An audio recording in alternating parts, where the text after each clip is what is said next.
suis désolé. Mais je ne veux pas être empereur. Ce n'est pas mon affaire. Je ne veux ni conquérir ni diriger personne. Je voudrais aider tout le monde dans la mesure du possible. Juifs, chrétiens, païens, blancs et noirs. Nous voudrions tous nous aider si nous le pouvions. Les êtres humains sont ainsi faits. Nous voulons donner le bonheur à notre prochain, pas lui donner le malheur. Nous ne voulons pas haïr ni humilier personne. Dans ce monde, chacun de nous a sa place et notre terre est bien assez riche. Elle peut nourrir tous les êtres humains. Nous pouvons tous avoir une vie belle et libre. Mais nous l'avons oublié. L'envie a empoisonné l'esprit des hommes, a barricadé le monde avec la haine, nous a fait sombrer dans la misère et les effusions de sang. Nous avons développé la vitesse pour nous enfermer en nous-mêmes.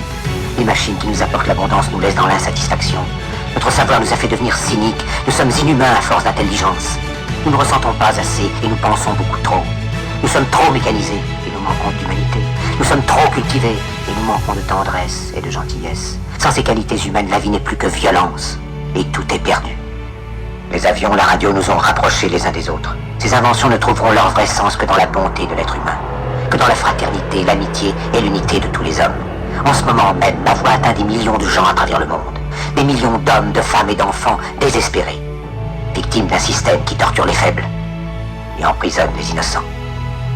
Je dis à tous ceux qui m'entendent, ne désespérez pas. Le malheur qui est sur nous n'est que le produit éphémère de l'avidité, de l'amertume de ceux qui ont peur des progrès qu'accomplit l'humanité. Mais la haine finira par disparaître et les dictateurs mourront. Et le pouvoir qu'ils avaient pris au peuple va retourner au peuple. Et tant que les hommes mourront, la liberté ne pourra pas périr.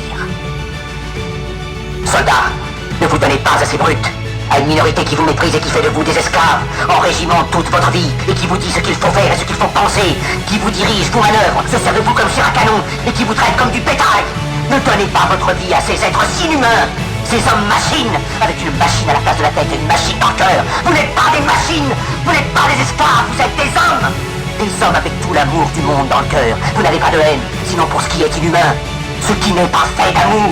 Soldats, ne vous battez pas pour l'esclavage, mais pour la liberté. Il est écrit dans l'évangile selon saint Luc, le royaume de Dieu est dans l'être humain, pas dans un seul humain, ni dans un groupe d'humains, mais dans tous les humains, en vous.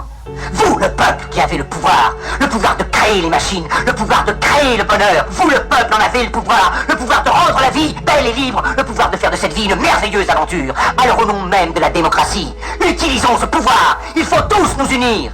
Il faut nous battre pour un monde nouveau, décent et humain, qui donnera à chacun l'occasion de travailler, qui apportera un avenir à la jeunesse et à la vieillesse la sécurité. Ces brutes vous ont promis toutes ces choses pour que vous leur donniez le pouvoir. Ils mentaient. Ils n'ont pas tenu leurs merveilleuses promesses. Jamais ils ne le feront. Les dictateurs s'affranchissent en prenant le pouvoir, mais ils font un esclave du peuple.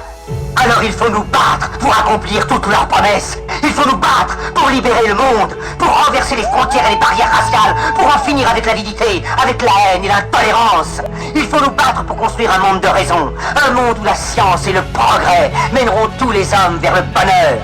Soldats, au nom de la démocratie, unissons-nous tous!